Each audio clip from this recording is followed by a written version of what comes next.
Thank you, Mr. Speaker. I think I want to thank the lady from Jefferson 40 for bringing this bill and for working on it for many years so diligently. Want to also thank the chairman of the Judiciary Committee, the gentleman from Boone, and the gentleman from Todd from helping us tighten this bill and make it much improved.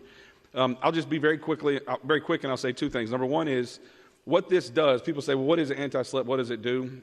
The lady from Jefferson 40 said it better than I can, but in my words, what it does is it protects the rights of individuals, regular folks, the people we represent, to speak out on issues of public concern. If they speak out on an issue of public concern, a lot of the times they're speaking to someone who's a liberal who has power, or who's a conservative who has power, or just a person who has power. And sometimes that person misuses the court system to kind of shut them down and shut them up. And that person who's a regular person can't afford the process, can't afford big attorney's fees like the lady from Jefferson 40 might charge them, or something of that nature. So they quiet themselves.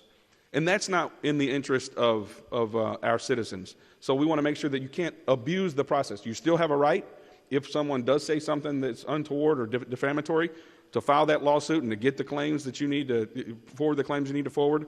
But if it's done frivolously, and the standard to prove that's very high, as it should be, if that's done frivolously, then we're not going to allow that claim to proceed. We're going to allow that speech to stand. That's number one. Number two is, one of the objections that we've heard is that this is a rule of evidence, and we've met with a lady from Shelby and talked about that a lot. So everybody, I've said this before, I'm going to say it again. Process questions go to the court. Substantive law is ours to do. We are the legislature. The rules of evidence is kind of a mixture.